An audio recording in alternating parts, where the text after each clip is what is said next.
Partial differential equation এই বইয়ের আজকে একটি আমরা সমস্যা সমাধান করব। এক্সাম্পল 17 এখানে দেওয়া আছে L x plus M y plus আছে এন জেড ইকুয়াল আছে phi x square plus Y square plus আছে কি জেড স্কোয়ার সমীকরণ হতে ইচ্ছামূলক ফাংশন অপসারণ করে আংশিক অন্তরক সমীকরণ গঠন করো এনু 2019 সালের এদিকে এটা আসছে। প্রদত্ত সমীকরণ L x plus M y plus আছে এন জেড ইকুয়াল আছে phi x square plus Y square plus Z square এটাকে আমরা 1 নং ধরে নিব এবং এই 1 নংকে এক্স এবং ওয়াই এর সাপেক্ষে পর্যায়ক্রমে আংশিক অন্তরীকরণ করে পাই।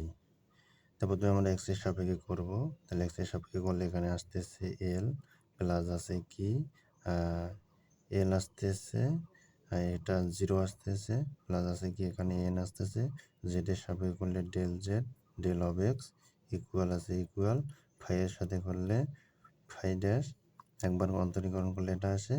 এরপরে এই পুরো অংশটা X square plus Y square plus Z square.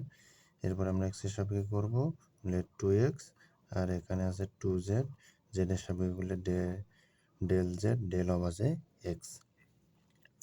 এরপরে এল এখানে প্লাস আছে পি এন এন, তারপরে del Z del of X equal লেখা আছে পি ইকুয়াল আছে ইকুয়াল ফাই একবার অন্তরীকরণ এই অংশটুকু।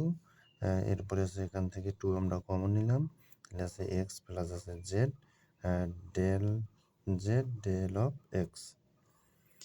এরপর L plus plus N P সমান সমান এখানে two X Z del X এই অংশটা প্রথমে নিব এবং এখানে del Z del X equal যে পি লেখা যায় এই পি অংশ আমরা এখানে দিব।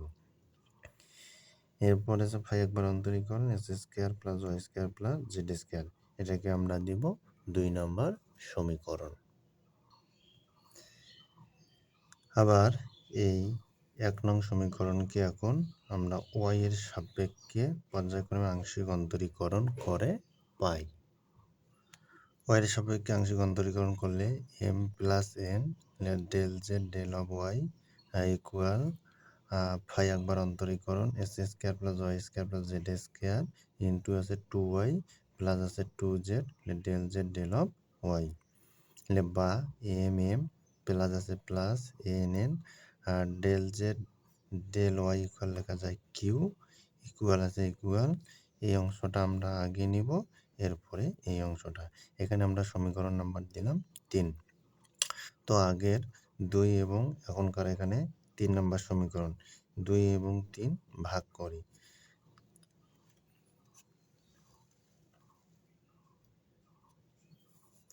ভাগ করলে প্রথমে এল প্লাস এনপি ভাগ আছে M plus NP is M plus NP equal 2 নং সমীকরণে এক্স প্লাস আছে জেড পি আর 3 নং সমীকরণে ওয়াই প্লাস আছে কি জেড পি।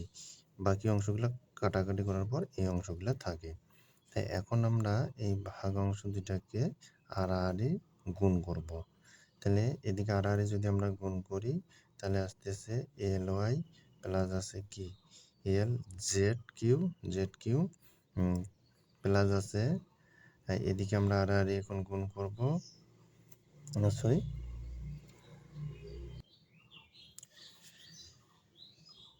এখন আমরা আড়াআড়ি গুণ করবো। আড়াআড়ি গুণ করলে এল ওয়াই সাথে গুণ করলে এল ওয়াই প্লাস আছে এল এর সাথে জেড কিউ গুণ করলে L Z Q plus N এর সাথে বাকি অংশ করবো, তাহলে এন পি ওয়াই প্লাস আছে এন পি জেড কিউ এখানে ইকুয়াল আছে ইকুয়াল আর এদিকে আড়াআড়ি গুণ করলে M x plus M Z P plus N Q X plus N Q Z P, তাহলে আছে এন পি ওয়াই আমরা এন পি ওয়াই কমন নিব।